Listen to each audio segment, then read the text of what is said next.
Hello guys, and welcome back to my YouTube channel called Charity Safe Haven, where I talk about life as a practicing nutritionist. I share my helpful tips to you nutritionists out there who are thinking about quitting, starting, or are nutritionists and you just need a place where you can call home. Yeah, so my name is Charity. I'm a certified nutritionist and I'm a mental wellness advocate in my 30s. Yes, so I had taken a break. Last week there was no video out because I needed a break. I felt overwhelming. A lot of things are going on in my life right now, and I just did not want to come and lie as if everything is okay and everything is not okay. Yeah, but I'm back, guys. So don't forget to subscribe. Let's continue subscribing.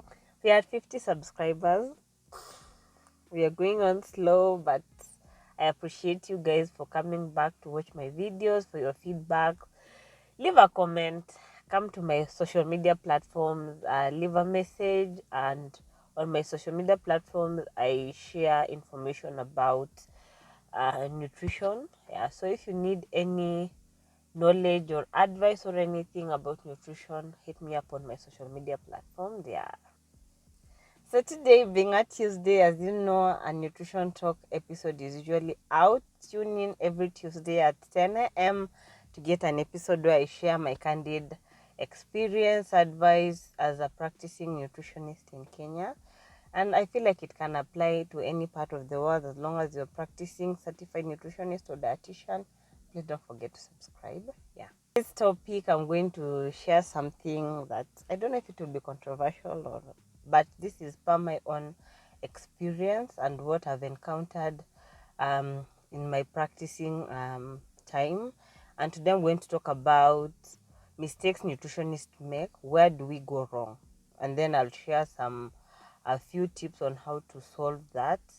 I hope it will reach to the rightful people so that they know what to do, so that at least you can be taken seriously. I feel like these days at least we have, like, most of us are coming out to defend what we do, and people are starting to take us seriously, which I'm very grateful. Yeah. First mistake I feel like us certified nutritionists are doing, and if you notice, I keep on saying the word certified because when you're done with your degree or diploma, you usually go through KNDI so that you can get your license and your registration certificate to show that you're certified to be a practicing clinical nutritionist, a practicing public health nutritionist, a practicing certified dietitian, and all that. So the first thing mistake I feel like we make is lack of regulation, and I feel like in other countries nutritionist term is taken loosely, like anyone can be a nutritionist. So I feel like most of them are referred to as dietitians, but in Kenya we still more or less go through the same training. So you find that if there is lack of regulation, I feel like everyone can just be a nutritionist, everyone can just share information, everyone can counsel patient, anyone can take patient clients under their wing. And I feel like most of people who are not certified and they are doing a nutritionist job, I feel like most of the time they mislead the masses out there. So I feel like the first mistake is just clear regulation, like to show, like if you're a nutritionist and you want to approach clients, you need to have a practicing valid license, because we usually renew our license yearly. So you have to keep on paying the fee, renew your license, so that you can be licensed or a licensed certified practicing nutritionist.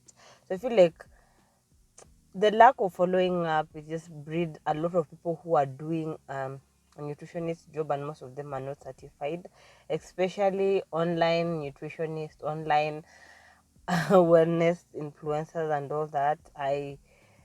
That's just a topic for another day, but make sure when you're seeing someone, you make sure they're certified. As for their valid license, go to the KNDA website and check if they have an active license or not, because most of us, because you're struggling to get a job, you find that you're doing a job that is not a nutritionist, so you haven't renewed your license. So make sure you check to see if they have a valid license, so that you don't see a quack and then they do something wrong. I feel like us not following up when it comes to that, sometimes it leads to a lot of not being taken seriously, because they just think anyone can go online, do a certificate or a course without a license and they are nutritionists. Yeah.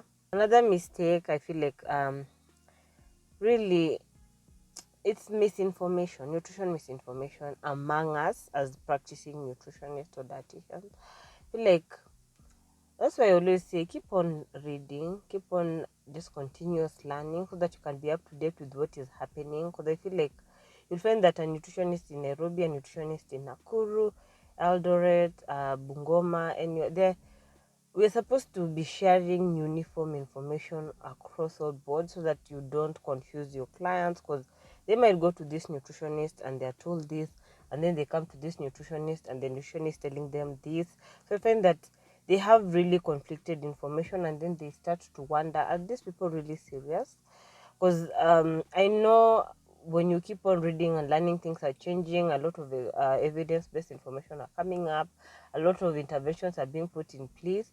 So make sure as nutritionists you keep on sharpening your skills, and just be in a group where people are sharing a uniform information, and then you'll be able to share now a uniform information to the masses out there so that people are not confused about why is this one telling me to do this, why is this one telling me to do this. And you're competing against Google, so you have to be really really really cautious when it comes to that. So I feel like that is also another place where we go wrong, sharing different information about the same thing.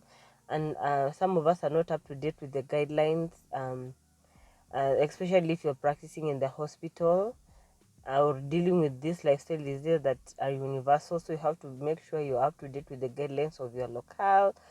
And also us not championing and advocating for this common myth and misconception about nutritionists. That's why I try my best every Friday on my social media platform. I share different myths and misconception and misinformation, just debunking them and sharing the proper evidence-based information as per my knowledge, as per my experience. So let's be vigilant when it comes to that. Another thing I feel like we go wrong is just choosing like a one size fit for all approach for everyone. Like I always discourage blanket approach kind of um intervention, because for me I believe everyone is different, everyone has different nutrition needs.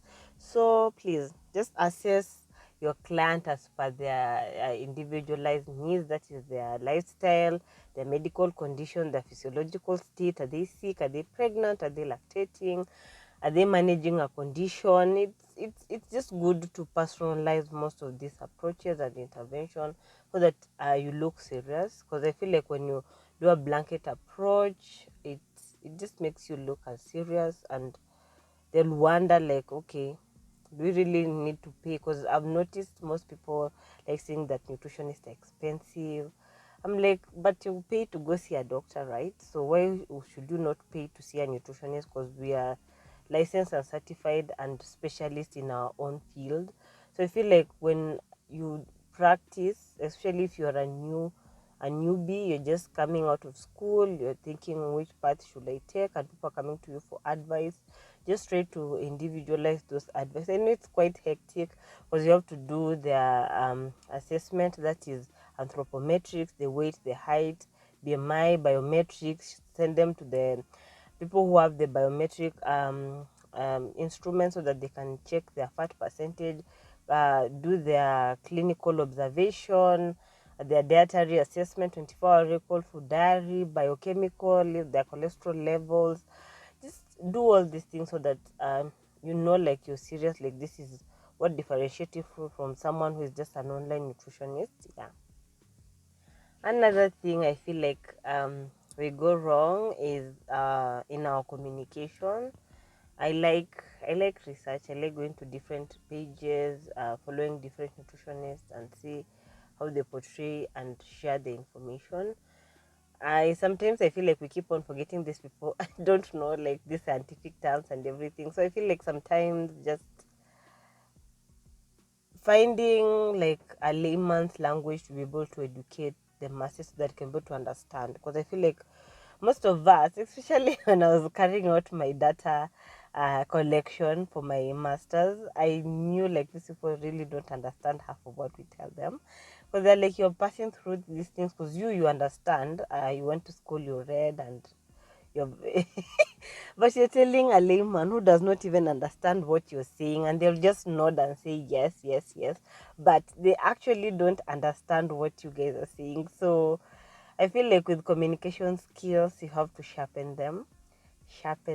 Like, I'm also going to online classes on how to effectively communicate your message across, how to create rapport, how to build trust with your client or your patient, and making sure what when I leave that room, or when I leave my clients, they're like, you know what, I actually understand why they told me to see a nutritionist, and why the nutritionist is telling me I need to change my lifestyle. And I make sure we are on the same page, because sometimes you might be in the same book, but you're in very different pages, and they will not take in what you're telling them. So I feel like most of us, we become complacent, or we just get tired of doing nutrition. So we're doing it for the money. So you find that we bora umeshapeana information to your clients, you actually, especially in hospitals, because you're seeing a huge group of people, you end up just like unapitia to all the information you have. You don't even want to know, especially public hospitals, if they've really understood or not. That's why I said at the point where it's not good to do a blanket approach. Just do an individualized with the assessment you've gotten from just carefully assessing your client or patient. Another last, integration into the healthcare system. If you follow Lilian Momina on LinkedIn, she's one of the union members.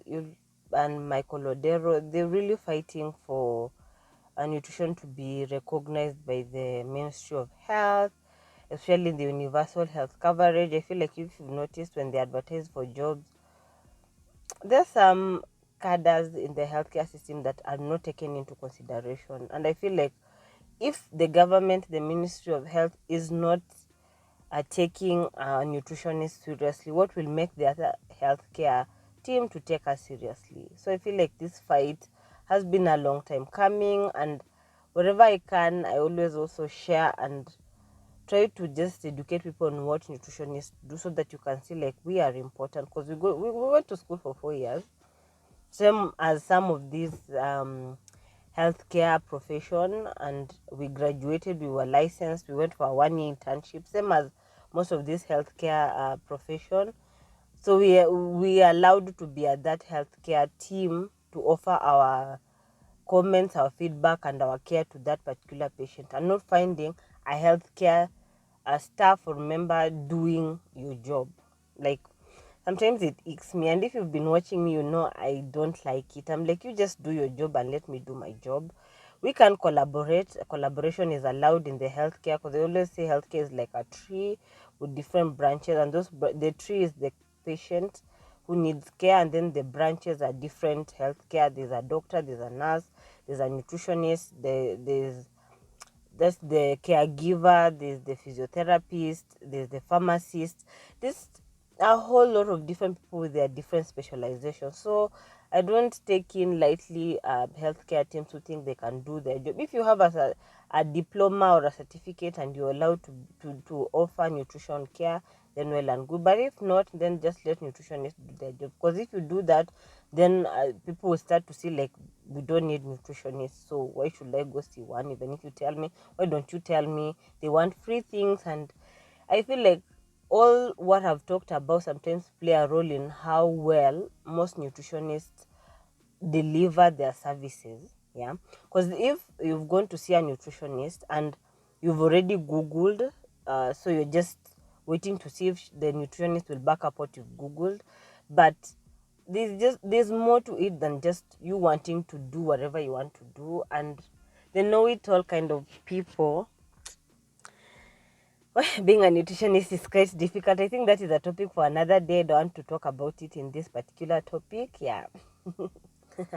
So that's all I had for you today. Thank you so much for joining me. Thank you so much for watching. And Please don't forget to subscribe, follow me on all my social media platforms. I really, really appreciate you guys, your support, your feedback, and constantly pushing me to just put out these videos. I hope it's helping someone out there. Yeah. So until next time, I've been yours. Bye.